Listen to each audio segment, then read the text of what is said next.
Welcome to In-Depth. I'm Don Smith, and today we're talking with Steve McDaniel, Director of the West Virginia Division of Natural Resources, and Barry Cook, West Virginia's Division of Forestry Director. We're going to talk about the West Virginia DNR plan for our state parks. Barry, Steve, and on depth, we try to find out more information. There's legislation you're proposing that addresses the sound management of our state park lands and includes the harvesting of timber. Now, for some people in West Virginia, when they hear harvesting of timber, that's the end of the conversation. They don't want to hear anything else. But Governor Jim Justice, Commerce Secretary Woody Thrasher, and others have said that if the public understood this plan, they might have a different opinion. So what I want today is to get your perspective on this plan, outline what's going to happen, and let the people know what they need to look at. Steve, what's probably the one thing that the public is most misinformed about on this plan? Well, Don, the one thing, as you said, when you start talking about cutting trees in state park, it's a very emotional issue. And people tend to look at that as being a negative. And what we want to try to do with this plan is to go into a small percentage of our parks and create some wildlife diversity areas in these forests based on sound silvicultural practices laid out by the Forestry Division, working with our biologists from Wildlife Diversity and our district biologists to take a look at some of these areas to where we can go in and create wildlife viewing trails. And the reason that I'm interested in that part is, you know, I've been charged by the governor to do what I can to create tourism within the state of West Virginia, working with Chelsea Ruby and the Division of Tourism. Right. Well, one thing that we know from the 2016 U.S. Fish and Wildlife Service survey is that 85 million people participated in some form of wildlife viewing. And that's 85 million people over the age of 16. So you're talking about 40% of the United States population went somewhere or did something where they viewed wildlife. In our West Virginia state parks are beautiful, but they are mature forests. And you only get a small part of the types of wildlife that roam throughout West Virginia. Well, Steve, to that, I know that some of these forests, I was surprised, state parks, how large they are, 10,000 acres, Yes. over 5,000 acres. And I've lived all over West Virginia and traveled and been in the state parks. And I hunt and I fish, but I realize from looking over this plan that most of what I've seen has been from the trails, and I'm looking at the maps that you guys have out. Clearly there are big parts of the parks that I've never been to, and I can imagine that most West Virginians haven't been to those. That's so this true. would address that too, correct? Yes. Yes, I mean you have areas, as you said before, we have some parks that are as large as 10,000 acres. Maybe 20% of that, 2,000 acres, is where we see the majority of the activity during the spring and summer months. What we want to do is we want to take some of those areas that are not really accessible unless you're a backcountry hiker, and we want to create these wildlife viewing, wildlife diversity trails so families, the elderly, people that don't have access to those areas can go and visit these trails. Now we're talking about reclaiming these areas, planting pollinator fields, native species, creating habitat for wildlife. The ruffed grouse in West Virginia has all but disappeared on public lands, and it's because of the loss of habitat, because we haven't really managed our forests on our public lands for so many years. Well, I know that some of the things I hear, people are worried about habitat in these parks, but this plan, and I read over the plan, I was amazed at the limitations it puts on what can be done. But this isn't coming in and saying we're going to, and you actually hear these comments, clear cut a state park, or this will impact the entire park, they'll have to shut the park down. This is designated and controlled, is it what I can read so far? Very much so. Yeah, you have you're limited to the number of trees that can be removed over the harvest area, and you can only remove half of the volume of any 1 acre, which totally precludes ever being able to clear cut an area.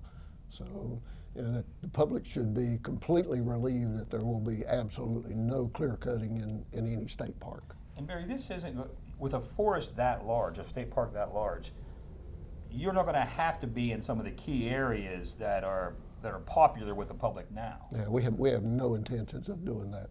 Steve can make reference, but to some of these areas more specifically, but areas where of popularity, view sheds and areas where people go to look at overlooks and canyons and things of that nature, we will never be to those areas because of the whole intent, as Steve said, is to open up areas that the public now has no access to. Well, Steve, one of the things I've heard is it doesn't matter how many trees you got to cut a road in to cut them. But from what I can hear from you and what I'm seeing is you guys are saying that the roads are actually going to be the benefit, a part of the benefit of this. So now they have to be reclaimed. Yes. So there'd be some initial impact, but then they'll be reclaimed and there'll be benefit there, correct? Yes. The plan is to sit down with the Division of Forestry and let them come up with a silvicultural plan for a particular area in a forest.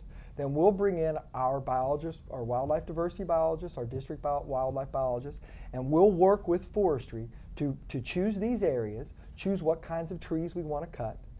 The governor has been adamant from the beginning is that no one loves state parks more than Governor Justice, and he wanted to make sure that when we went into this area that there would be no clear cutting. The 4 trees per acre aggregate. Now people say, oh gosh, how can you log at 4 trees per acre? Well, that's an aggregate. So let's say we choose 2,000 acres in a remote area in a state park. That allows us to cut up to 8,000 trees on that tract of land. Now we're going to stay away from the steep slopes. We're going to stay away from the watersheds. But we can go in, and if you find a tract of timber, we can, under this bill, we can still cut up to 50% of the timber on any given acre.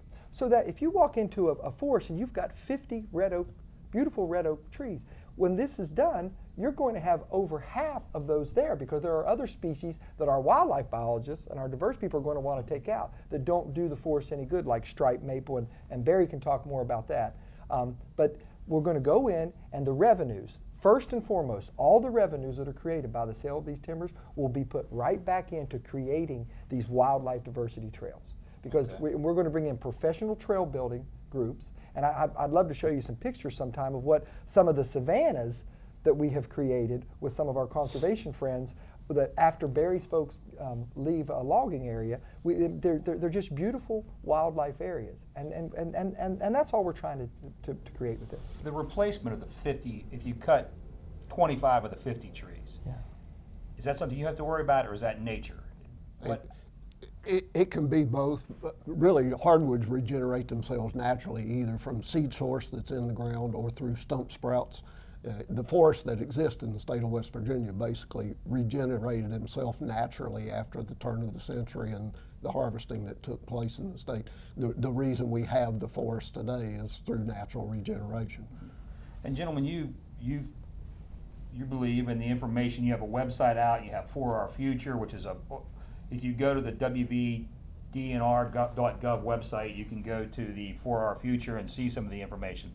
But you maintain that this plan will not only open up the forest, but will make the forest healthier. Yes, absolutely. I'll let Barry talk about that. And not only that, but it gives us access for fire prevention. Right now, some of these remote areas, if we happen to have a wildfire in some of these areas, it's very difficult to get to these areas to suppress the fire that could be caused by lightning or something of that nature. But this will also aid in that.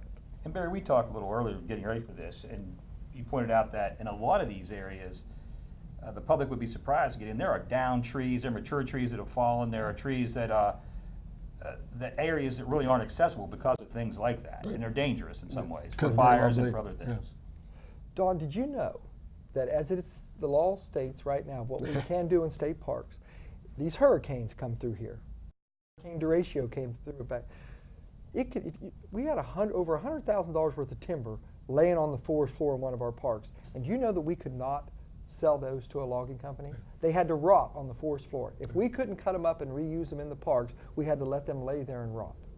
Under a plan like this, if a hurricane comes through and knocks down $250,000 worth of timber, we can have a logging company come in and harvest that timber and take it out of there. Now, $250,000 worth of timber laying and rotting on a harvest floor, or rotting on the floor, or harvesting it and putting that money back into that park. And again, so the public out there is concerned, the money that comes from this timber is going to stay in the park system or in that park. The governor has come out and said every dollar that is generated in a particular park that is left over after it's reclaimed will stay in that park. Okay. People who want more information about this or who want to express an opinion, who have a concern, what's the best way for them to get that concern to you or to get more information? Is it go to the website and look at the information you have available? Believe me, we're getting a lot of questions and a lot of emails, a lot of phone calls, but I urge those people out there who support this plan to come out, because I have literally gotten hundreds of emails and text messages from folks who support, a good, sound silvicultural practices on our state forests and state lands. Okay. Likewise. Okay. The outcome of this, then, we're going to see, from your point of view, and there's other point of views, but from your point of views, we're going to see healthier forest with less danger of fires and other issues, with greater access, more public availability, trails, new things that didn't exist, better environment for the animals and the growth in the forest, and more money to maintain that park. That park, the majority of the money will go back into reclaiming the area. Yeah. I want everyone to understand that. The majority of the money, because of the types of timbering that we're going to be doing, it's not going to be a typical commercial logging area. So the revenues are not going to be equal to what you would do in a state forest or on private land. The majority of the monies will be put back into these areas to create wildlife diversity. Right. What I see in the future would be about 7 parks probably, with maybe a 3 or 4 mile wildlife diversity trail, unlike anything that you will see in the eastern United States. Absolutely. I mean, these will be beautiful areas that will have the entire public will be able to access. That's what our ultimate goal is with this program. Now you maintain about 50 parks in the state, correct? 35 parks, 35? 2 rail Okay. trails, and 91 wildlife management areas. Okay. And for the most part, this work will not be visible where the public is spending its time now. It will be done in areas outside of the general population area where possible, and areas that are standing there right now inaccessible. Correct. When Barry and I first started discussing this program last spring, that was a concern of mine. In our parks, I wanted to make sure in those heavy use areas around our park lodges that we didn't have to have the logging trucks coming out. When he looked at some of the parks that we were thinking about doing, he said, look, we are already, there are private areas, there are public roads. The public will never know that this is going on because we're so far away from the footprint. Remember, these are very large parks. And I wanted to make sure so the public understands. We're not talking about logging in Blackwater Canyon or the New River Gorge or at Babcock or any of these beloved areas that people go to where we get probably 90% of our visitors. I had somebody put on Facebook that Cathedral State Park would be logged under this program. Now, Don, I don't know if you know, we have about 3 stands of virgin timber in West Virginia, and Cathedral State Park is one of them. It was almost offensive for somebody to say Cathedral State Park. I mean, I'm very humbled given the opportunity to protect West Virginia's natural resources, and I know he feels the same way. To say things like that, it's just not true. Yeah. And I want to close on this. Our parks, from what I hear, need improvement. There is not, but funding's limited. Yeah. So there's not money to do these trails and these improvements without this type of a program. So it's a two benefit in a sense. You're going to improve the health, and in doing it, create the trails and have some money to maintain that. Yeah, we're going to create additional recreational opportunities, which is what we have to do to get people to spend more time here.